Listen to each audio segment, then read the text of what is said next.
Very sir.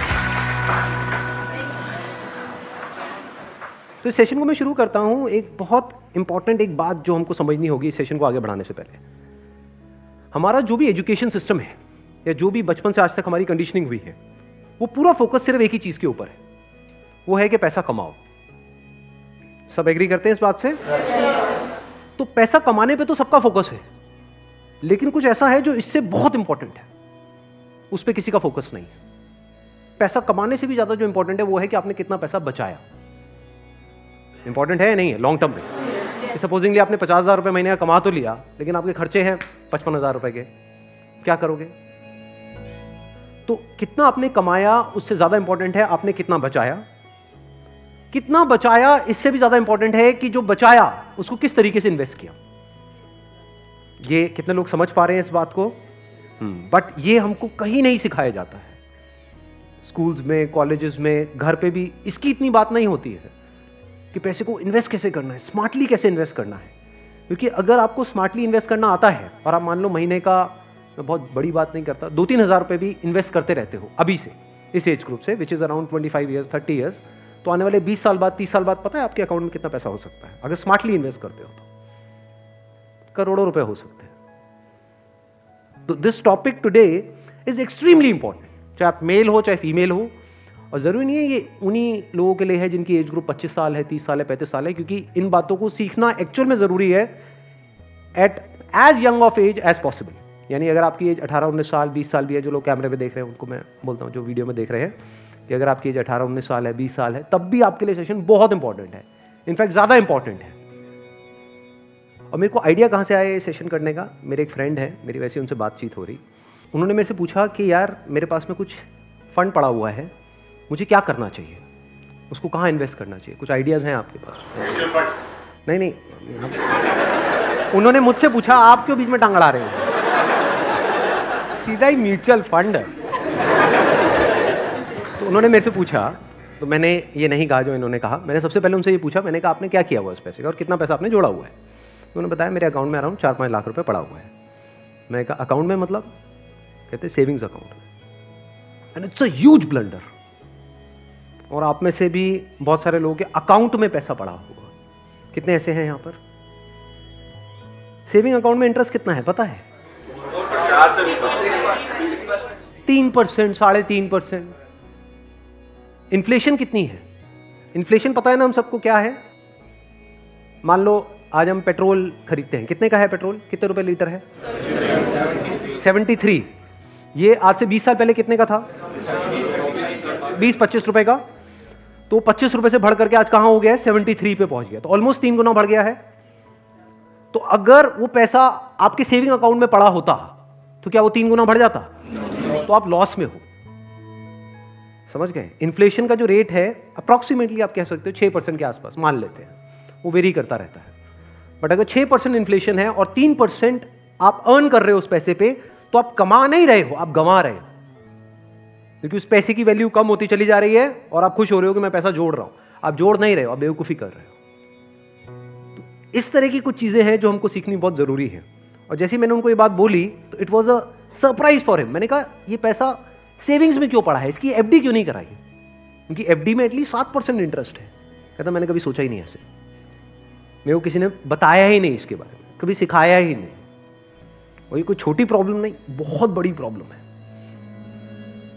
मैंने कुछ calculations करी, फिर उनको मैंने बताया। मैंने कहा अगर सिर्फ इतना सा स्टेप हमने उठा लिया ना, इतना सा जो कुछ भी नहीं है, कुछ घंटे का है, कि जो सेविंग में पड़ा है उसकी एफडी करानी है। एफडी भी अलग अलग ड्यूरेशन की करा दी। कुछ जो हमको पता है कि अभी इमीडिएटली काम नहीं आना है, उसकी मान लो 3 साल की करा दी। कुछ लगता है इमीडिएटली काम आना, तो 6 महीने की एफडी करा दी। अगर इतना सा भी हमने स्टेप उठा लिया तो अगले आने वाले 20 साल बाद कितने का फर्क पड़ जाएगा? Any idea? लाखों रुपए का फर्क पड़ेगा। कम से कम 20 लाख रुपए का फर्क पड़ेगा आने वाले 20 से 25 साल में। तो मैंने कहा वो जब 20-25 लाख आएंगे, अब ये करोगे तो हो ही आप, जो मैंने बताया है, तो उसमें से कुछ थोड़ा इधर भी दे देना भाई। आपने कितना पैसा कमाया उससे इंपॉर्टेंट क्या है? कितना बचाया। अब पैसे को बचाते कैसे हैं? पैसे को बचाना मतलब हम क्या समझते हैं? खर्चे कम करो, बस ये तो हमको समझ आता है कि सब्जी वाले से लड़ते रहो, रिक्शे वाला 10 रुपए नहीं भैया 8 रुपए ही दूंगी मैं, तो बचा लो 2 रुपए। इसकी मैं बात नहीं कर रहा हूं, मैं बात कर रहा हूं थोड़ी बड़ी गेम की, जहां पे हम कुछ बेवकूफ़ों वाले स्टेप्स उठाते हैं और अपना करोड़ों का नुकसान कर बैठते हैं। मैं 2-3 रुपए की, 5 रुपए की बात नहीं कर रहा हूं।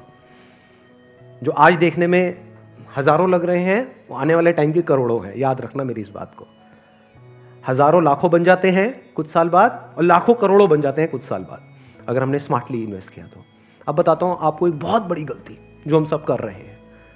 आप में से कितनों ने इंश्योरेंस कराई हुई है? कौन सी इंश्योरेंस कराई हुई है? कितनों ने एंडोमेंट वाली कराई हुई है? कितनों को तो, एक मिनट, जिन्होंने इंश्योरेंस कराई हुई है कितनों को पता ही नहीं उन्होंने कौन सी कराई हुई है? करो, हाथ ऊपर करो। अरे वाह, वाह जी वाह। कितने हैं जिन्होंने एंडोमेंट कराई हुई है?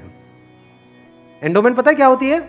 कि आपने हर साल का इतना एक एक्स अमाउंट दिया, मानो 20-30 हज़ार रुपए दिया, और 10 साल बाद, 20 साल बाद आपको इतने लाख रुपए मिल जाएगा। उसको एंडोमेंट बोलो। हाँ, वही कराई। हाँ, वही कराई है सर।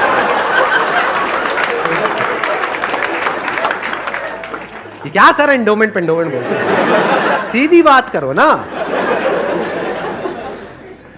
इंश्योरेंस का मतलब लोग यही समझते हैं इंडिया में कि हर साल का इतना पैसा जाना है, इतना प्रीमियम जाएगा, 20,000, 30,000, 40,000, और 20 साल बाद आपको इतने लाख रुपए मिल जाएगा। मान लो 20 लाख रुपए मिल जाएगा, जो सुनने में बड़ा अट्रैक्टिव लगता है। बेवकूफों वाला स्टेप है ये। कितनों ने टर्म इंश्योरेंस कराई हुई है? हार्डली 3 या 4 या 5 लोग। कमाल जी कमाल। देख लो कितना बड़ा ब्लंडर है ये अभी आप सपने में भी नहीं सोच सकते। और ये आपको कोई नहीं बताएगा, ना कोई बैंक वाले बताएंगे, ना कोई इंश्योरेंस एजेंट बताएगा, ना आपका कोई दोस्त बताएगा, क्योंकि जब पैसा बीच में आ जाता है तो यारी दोस्ती सिर्फ नाम की होती है। दारू पी रहे हो और तुम मेरा भाई है, मैं तेरे साथ में कभी कुछ गलत नहीं कर सकता, ले तू एंडोमेंट करा, और तुम मेरे पे छोड़ दे यार। और आपको पता ही नहीं आपका कितना बुरी तरीके से कटा है। तो अब ध्यान से समझना, ये जो टर्म इंश्योरेंस है ये आपको कराने के लिए कोई नहीं बोलेगा। क्यों? क्योंकि इसमें जो इंश्योरेंस एजेंट है उसको पैसा ना के बराबर मिलेगा। जो एंडोमेंट प्लान्स होते हैं, जो यूलिप्स होते हैं, उसमें उनको अच्छा खासा कमीशन मिलता है, कुछ केसेस में 30% तक भी मिलता है। अगर आपने मानो 20,000 की इंश्योरेंस कराई तो 30% कट गया आपका कट नहीं गया है, पैसा आपका कट गया है। 6,000 रुपए गया। अगर 6,000 रुपए वैसे कहीं पे खो जाते हैं या नहीं मिलते हैं या कोई लेकर के आपसे भाग जाता है, कितने दिन तक टेंशन रहती है? मजे की बात क्या है, आपको पता ही नहीं है कि आपके साथ क्या हुआ है। ये जो टर्म इंश्योरेंस होती है इसमें ना के बराबर कटता है। इसमें बस एक पॉइंट होता है जिसको सुनते ही आप लोगों को झटका लगेगा, जिनका कन्वेंशनल माइंडसेट है। टर्म इंश्योरेंस क्या होती है कि आप इतना पैसा देते रहो, मानो आपने 10 साल दिया, 20 साल दिया, 30 साल दिया, 30 साल बाद आपको 1 रुपए भी वापस नहीं आएगा। ओ सर, ये क्या सर, वापस नहीं आएगा तो फायदा क्या है? इंश्योरेंस किस लिए होती है? किस लिए होती है? कि कल को आपको कुछ हो जाए। ये बेसिक सी बातें बता रहा हूं आपको, ये नहीं पता है लोगों को। अभी देख लो कितनों ने हाथ उठाया था।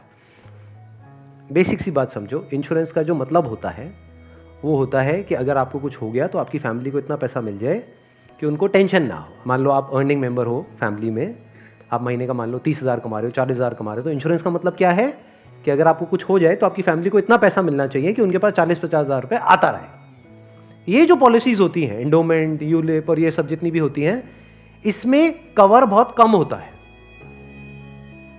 कवर का मतलब समझते हैं? कवर मतलब लाइफ कवर, जितने की कवरेज हुई है। कि अगर आप मानो 50,000 का प्रीमियम दोगे तो आपको कवरेज मिलेगी, अलग अलग प्लान में अलग अलग होती है, मान लो 10 से 20 लाख रुपए की। मान लो अगर आपको 20 लाख रुपए मिल भी गया आपकी फैमिली को आपके जाने के बाद में, अगर आप साल का 50,000 दे रहे हो तो इसका मतलब अच्छा खासा कमा रहे हो, मान लो लाख रुपए महीने का कमा रहे हो, तो क्या उस 20 लाख रुपए में आपकी सारी जो भी फैमिली की प्रॉब्लम्स है वो सारी सॉल्व हो जाएगी? तो करा क्यों रहे हो ऐसी इंश्योरेंस?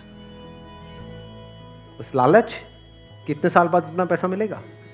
20 लाख को अगर आपकी फैमिली आपके जाने के बाद में बैंक में रखती है, वहां से कितना इंटरेस्ट आएगा?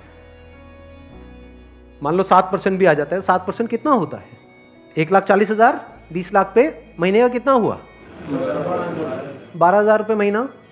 चलो 1 लाख भी हटा देते हैं। अगर आपकी सैलरी 50,000 थी तो क्या 12,000 रुपए महीना बहुत है आपके लिए, आपकी वाइफ के लिए, आपके बच्चों के लिए, आपके मदर फादर के लिए, सबके लिए बहुत है? बिल्कुल। तो फिर ऐसी इंश्योरेंस हम क्यों कराते हैं? क्योंकि हम इन चीज़ों में कभी दिमाग ही नहीं लगाते हैं, कोई और हमारे लिए दिमाग लगा रहा होता है, कोई एजेंट या फिर बैंक वाले फोर्स कर रहे होते हैं। आजकल ये नया ट्रेंड चल गया है कि आपके बैंक अकाउंट में थोड़ा सा भी पैसा पड़ा होगा तो बैंक से फोन आ जाएगा। हो रहा है ऐसा है, नहीं हो रहा है कि क्यों रखा हुआ है, ये करा लो ना, वो करा लो ना। अब वो क्या करवाने को बोलेंगे आपको, जिसमें आपका फायदा है, जिसमें उनका फायदा है।